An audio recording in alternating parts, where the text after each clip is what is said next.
Mackenzie Sherrill seisab silmitsi eluaegse vanglakaristusega oma poissõbra ja tema sõbra mõrvade eest. Nüüd, pärast seda, kui ta esmakordselt kaamera ees Netflixi dokumentaalfilmis The Crash sõna võttis, paluvad tema advokaadid Ohio ülemkohtul anda talle uus võimalus. Ma selgitan nende argumente ja räägin, kas see uus dokumentaalfilm, millest kõik räägivad, võiks selles kõiges rolli mängida. Mina olen Anja Netlevi ja see on Law and Crime.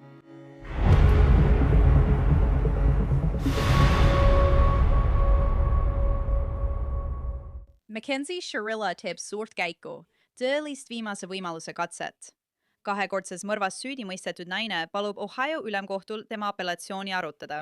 See juhtus pärast seda, kui madalama astme kohus otsustas, et tema advokaat jättis apellatsiooni tähtaja vahele, esitades selle sõna otseses mõttes 1 päeva hiljem. Ja kogu selle tähelepanu tõttu, mis ümbritseb Netflixi dokumentaalfilmi The Crash, võib Mackenzie arvata, et tal on võimalus. Ma ei ole selles nii kindel.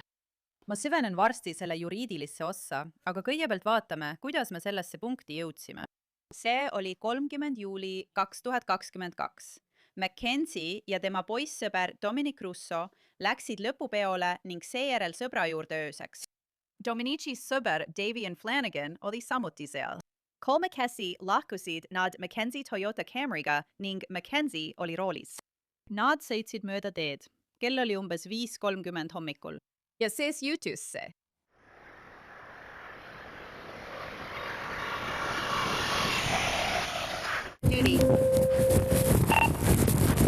Radio. Auto on pooleks rebenenud. Radio, sees on inimene. Saatke meile kohe patrull. Peame akna sisse lööma. Saatke meile veel üksusi. Kas veel üksusi tule avama praegu mitte? Oota, ta sureb. Hei. Sa tahad. What are we doing? 31, spawn up. 60 vadakul poolel 3 alameeda peal. See pole ka värske õnnetus. Ta on siin juba mõnda aega olnud.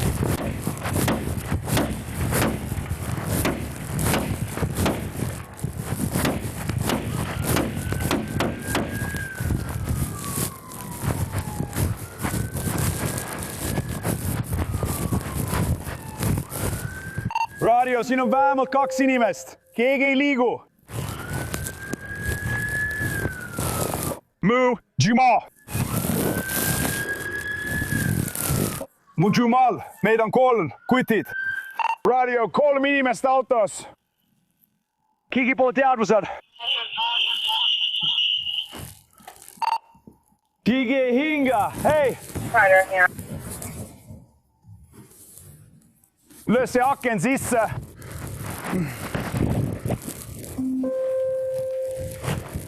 Ustunnak.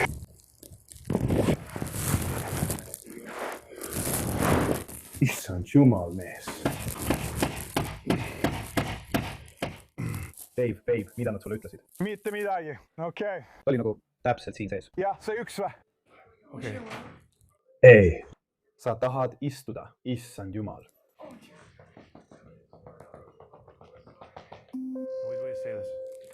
Progressin Alameda. Auto sõitis hoonesse. 2 inimest on autos surnud. Dollar oli roolis. Kes suri? Ma ei tea, kes see on. Üks neist on, keda me ei tunne. Tema nimi on Jakob. Kas keegi tunneb Jakobit? Dom? Ei, lõpetage! Mida te kuti? Käis. Ma tean, millega me oleme tegelenud. Teie tütrega on kõik korras. Ta räägib meiega. Olgu, ma pean sinuga veel korra rääkima. Ma lihtsalt annan sulle teada, milline on meie politseiosakonna seisukoht. Olgu. Milline on meie praegune seis? Olgu. Räägin nüüd täiesti ausalt. Autos on narkootikume. Tal oli kaasas kott seeni ja kaal. Räägin ausalt, kutid. Valandan. Ma ütlen selle kohe otse välja. Autos on narkootikume. See on segadus, okei?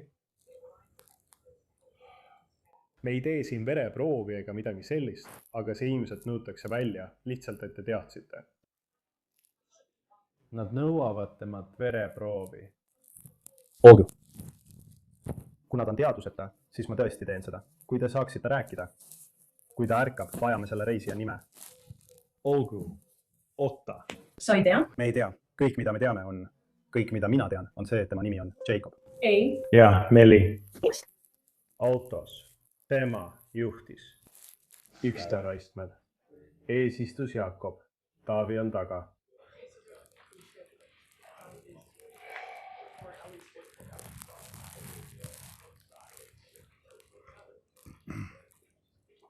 Sina oled lapsevanem. Sul on õigus teada. See on tõsine.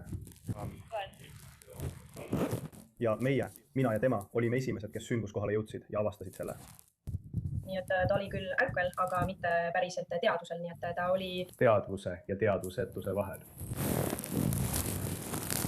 Ta toodi täielikult sõidukist välja. Ma tean, et tal on raske jalavigastus. Nagu ma ütlesin, ta rääkis. Ta rääkis, eks? Ja tal oli turvavööde all. Jah, me pidime selle läbi lõikama, et ta välja saada. Jah, see ilmselt päästis su elu. Jumal küll. Ta. tal on turvavöö peal. Ma ei usu, et teistel on. Oh jumal. See oli progress in Alameda. Nagu ma ütlesin, nad sõitsid suurel kiirusel vastu hoonet. tal oli see kaasas. Ta ei põrganud kokku teise sõidukiga. omaette või kellegi peal või lihtsalt temal koos kellegi teisega. saab see olema jama. mida see tähendab? Nad olid peal. See on praegu sinu muredest kõige väiksem, jah? noh, ma lihtsalt üritan infot koguda. ma olen infokoguja. Koguja, ma lihtsalt annan sulle seda, mida tean. Okei. see oli hetk, kui Mackenzie Shirilla auto sõitis peaaegu 100 miili tunnis tellisseina sisse. 2 noort meest said surma. Shirilla jäi ellu. prokurörid ütlesid, et ta sõitis tahtlikult selle seina sisse, tappes Dominic Russo ja nende sõbra Davian Flanagani. Shirilla valis kohtupidamise üksnes kohtuniku ees. Vandekohut ei olnud. Ja kohtunik, kes tema juhtumit arutas, leidis ta süüdi 2 mõrvas ja mõistis talle karistuse. On väga suur tõenäosus, Mackenzie, et sa veedad ülejäänud elu vanglas. See ei ole minu otsustada. Seda otsustab tingimisi vabastamise komisjon ja see sõltub suuresti sinust endast. Ma mõistan, et siin ruumis tuntav valu paneks mind määrama kõige karmima karistuse, kuid ma ei usu, et see oleks õige karistus, sest ma usun, et Mackenzie ei pääse vabadusse 15 aasta pärast. Seega mõistetakse ta teises punktis Davian Flanagani mõrvas 15 aastaks kuni eluks ajaks vangi. Talle mõistetakse esimeses punktis karistus Dominic Russo mõrvas 15 aastaks kuni eluks ajaks, mida kantakse samaaegselt teiste karistustega, arvestades juba kantud vangistust. Aga nüüd Shirilla võitleb vastu. Tema õigusmeeskond on viinud tema juhtumi Ohio ülemkohtusse, väites tehnilist nüanssi, mis on nii väike, et see taandub 1 päevale ja liiga aastale. See avaldus jõuab pealkirjadesse vaid mõned nädalad pärast seda, kui Netflix avaldas The Crash'i, tema esimese kaamera ees antud intervjuu pärast kogu seda juhtunut.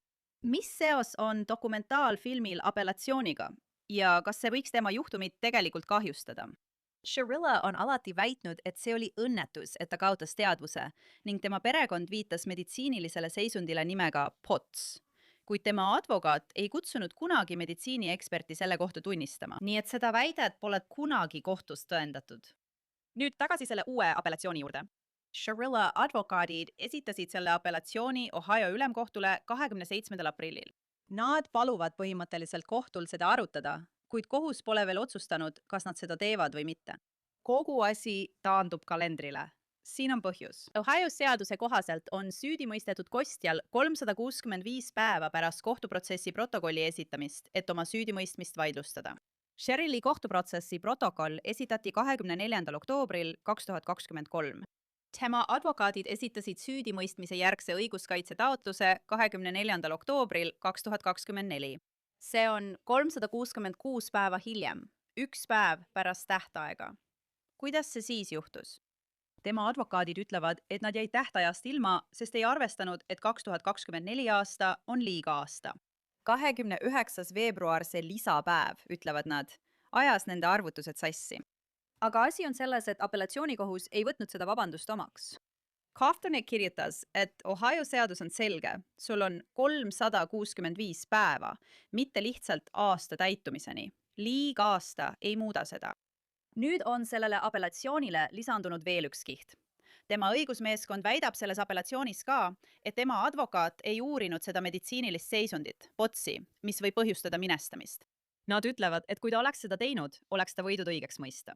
On olemas meditsiinilisi tõendeid, et Mackenzie Shirilla tal oli varem tervisehäire, mis võis põhjustada tal autojuhtimise ajal minestamist. Nüüd viib Shirilla oma juhtumi Ohio ülemkohtusse. Tema advokaadid väidavad, et kui tähtaja arvestus oleks teise protokolli põhjal alanud hiljem, oleks tema avaldus olnud õigeaegne, mitte hilinenud. Siin on põhjus, miks see oluline on. Shirilla juhtum algas alaealiste kohtus. Seal pidas kohtunik istungi, et otsustada, kas tema juhtum tuleks üle viia täiskasvanute kohtusse. Tema advokaadid ütlevad, et kohtunik poleks tohtinud tema juhtumid üldse üle viia ja nad tõstatasid selle oma apellatsioonkaebuses esimese küsimusena. Kuid selle alaealiste istungi protokoll esitati alles 15. detsembril 2023, peaaegu 2 kuud pärast kohtuprotsessi protokolli. Shirilla advokaadid ütlevad, et 365 päeva tähtaja arvestus oleks pidanud algama 15. detsembril, mitte 24. oktoobril. Ja nad viitavad ühele dokumendile toimikus, et end toetada. Kaitse viitas korduvalt alaealiste istungi protokollile. Ka prokuratuuri apellatsiooni vastus viitas alaealiste istungi protokollile ning sellele järgnenud otsuses ja esialgses apellatsioonis arutati tõendeid, mida esitleti üleandmiskohtumisel, öeldes, et mõlemad pooled kasutasid seda protokolli. Seetõttu väidavad tema advokaadid, et seda tuleks pidada lähtepunktiks. Apellatsioonikohus ütles ei. Seadus ütleb, et see peab olema kohtuprotsessi protokoll, mitte iga istungi protokoll. Nüüd tahavad Shirilla advokaadid, et Ohio ülemkohus selle vaidluse lahendaks. Ja neil on veel üks argument. Isegi, kui ta jättis tähtaja vahele, ütlevad nad, et kohus peaks tema juhtumit siiski arutama, sest kaalul on nii palju. Apellatsioon esitab selle nii. Kui avaldus annab olulise põhjuse uskuda, et kohtualune mõistetakse uuel kohtuprotsessil õigeks, võib kasutada õigluspõhise tähtaja ennistamise põhimõtteid, et vabandada hilinenud esitamine. See toob meid Netflixi dokumentaalfilmini. The Crashes räägib Shirilla lõpuks esimest korda kaamera ees ja püüab selgitada, mis tol ööl juhtus. Ta ütleb, ma mäletan, et keerasin tänavale ja siis ärkan järgmisel päeval haiglas ning kogu mu elu on purustatud. Kui temalt küsiti tema suhte kohta Dominikuga, ütles ta, me oleksime ilmselt praeguseks juba abielus. See oli küll kõikuv, aga see oli hea. Me olime armunud. Aga siin on hetk, millest kõik räägivad dokumentaalfilmi lõpus. Filmitiim paljastab, et tema advokaat oli kogu aeg ruumis ja sa näed, kuidas tema olek muutub. Ta pöördub tema poole, küsib, kuidas ta paistab. Siis pöördub ta tagasi kaamera poole ja ütleb, ma rõhun sellele, et mul polnud kavatsust. Seal ei olnud absoluutselt mingit kavatsust. Siin on küsimus, kas dokumentaalfilm on osa õiguslikust strateegiast? Kas see aitab tal ülemkohtus või võib see hoopis talle kahju teha? Et seda kõike arutada, tahaksin kutsuda siia Diane Manashi. Ta on kriminaalkaitse advokaat Ohios. Ta on esindanud mitmeid tuntud kliente.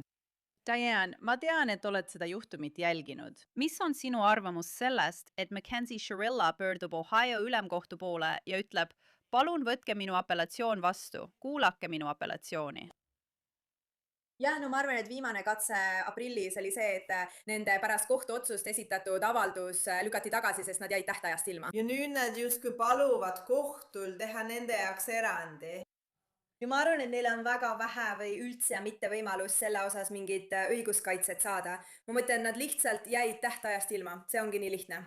Nad jäid tähtajale 1 päeva võrra hiljaks, mis tundub mulle tõesti absurdne. Ma lihtsalt ei suuda seda uskuda. Ma ei suuda uskuda, et sa tead, et su tähtaeg on tulemas.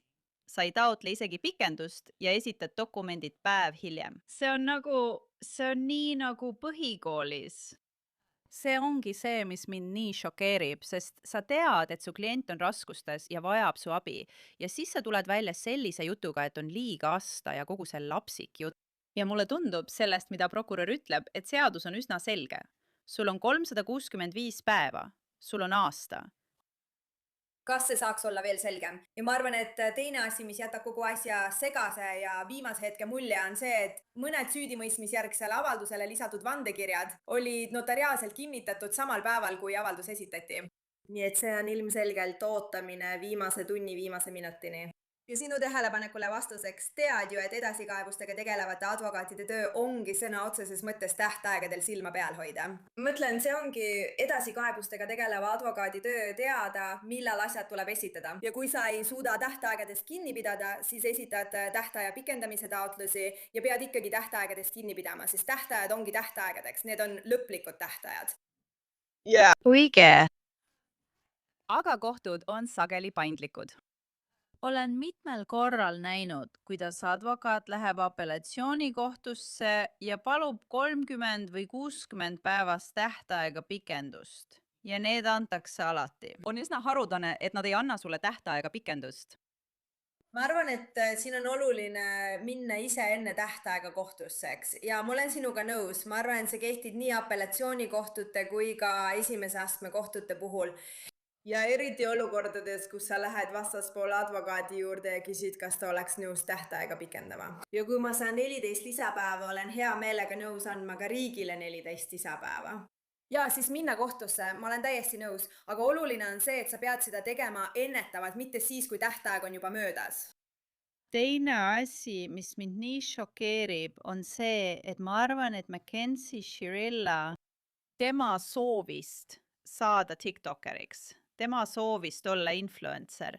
Kõik see, ma tõesti arvan, et ta arvas, et selles Netflixi dokumentaalis osalemine aitab teda ja ma olen kindel, et tema advokaat arvas samuti, et teeme selle ära, sa saad sellega hakkama. Ja siis ma kaevan edasi Ohio ülemkohtusse, kusjuures Ohio ülemkohus peab tegelikult ütlema, jah, me võtame selle menetlusse. Ma arvan, et arvestades kohtu praegust koosseisu, ütlevad nad ilmselt, et jah, viige see kuhugi mujale, meid see ei huvita. Aga ma arvan, et nad arvasid, et see oleks abiks. Ja ma ei arva, et see on abiks, sest ma ei usu, et ta jätab üldse hea mulje. Tead, sa pead eeldama, et nad arvasid, et see oleks abiks, sest me näeme dokumentaalfilmi lõpus selgelt, et ta on koos oma kaitseadvokaadiga ruumis, kui ta annab intervjuud. Aga on raske ette kujutada, kuidas nad võiksid arvata, et see on abiks. Eriti kuna me võime eeldada, et nad olid temaga varem palju aega veetnud, tead üks ühele. Ta ei jäta head muljet, ma mõtlen, ta lihtsalt ei jäta. Ja kui me eeldame, et ta esines niimoodi pärast ettevalmistamist, siis see on samuti muret tekitav. Aga ma olen täiesti nõus, siin on raske mõista strateegilist käiku. Iga advokaat, kes veedab oma kliendiga aega, teab, kuidas ta esineb. Ja on raske ette kujutada, et tema advokaadid arvasid, et ta jätab hea mulje.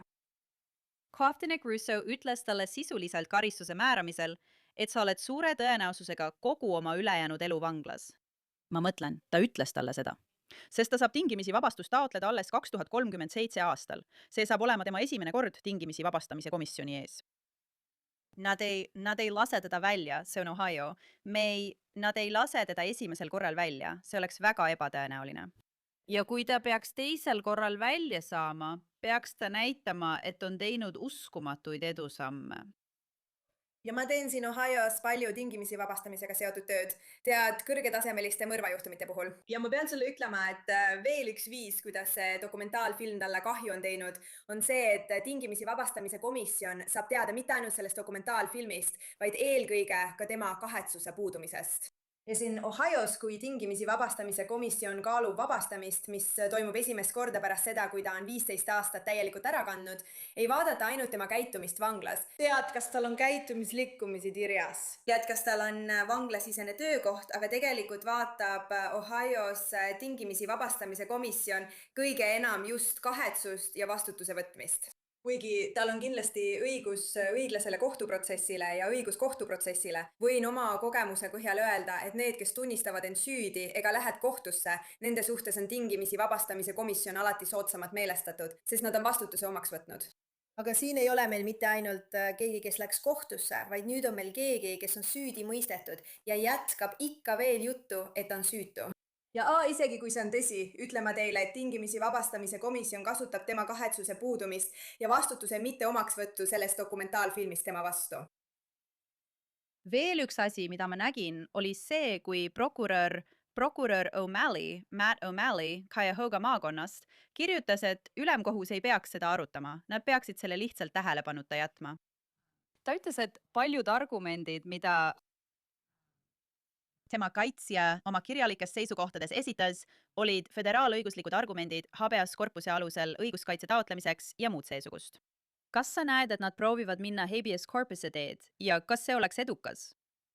Tead, ma arvan, et ma mõtlen, kes teab, mida nad teevad. Ma arvan, et nad teevad praegu kõike, mis võimalik, eriti kuna tema apellatsioonikaitsjad jätsid tähtaja vahele ja see jätab halva mulje. Nii et ma võin sulle öelda lihtsalt esindaja seisukohast, et see advokaat üritab kindlasti edasi pääseda, kui nii võib öelda. Aga ma arvan, et parim tee oli siiski tavaline apellatsioon. Nad kaotasid selle. Nagu me teame, kui sul üldse on võimalus, siis just seal see ongi. Ja ma arvan, et kui nad edasi liiguvad, siis nad püüavad küll mingit õiguskaitset taotleda, aga võimalused on väga väikesed, need ei suurene ajaga. Katlamata. Jah! Seis on tema vastu. Ja tundub, et igal sammul, igal hetkel teeb Mackenzie Shirilla otsuse, mis muudab olukorra tema jaoks halvemaks, mitte paremaks. Tõesti tundub nii ja eriti viimasel ajal paistab, et on tehtud terve rida halbu otsuseid. Jaa. Ja kahjuks on tal advokaat, aga nagu öeldakse, vahel kliendid teevad seda, mida nad ise tahavad. Võid hobuse vee äärde viia, aga jooma sundida ei saa. Ma saan sellest ka aru, aga jah, ta on teinud mõningaid halbu otsuseid, eriti viimasel ajal. Katlamata. No, Diana ja Ashley. Ma tõesti hindan teie aega. Suur aitäh teile. Aitäh, et mind kutsusite. Cuyahoga maakonna prokurör on esitanud vastuväite sellele, et Mackenzie Shirley juhtumit arutataks Ohio ülemkohtus. Nad on palunud Ohio ülemkohtul seda juhtumit mitte arutada. Ja sellega ongi selleks korraks kõik saates Crime Fix. Mina olen Anja-Net Leevi. Suur tänu, et olite minuga. Kohtume siin jälle järgmisel korral.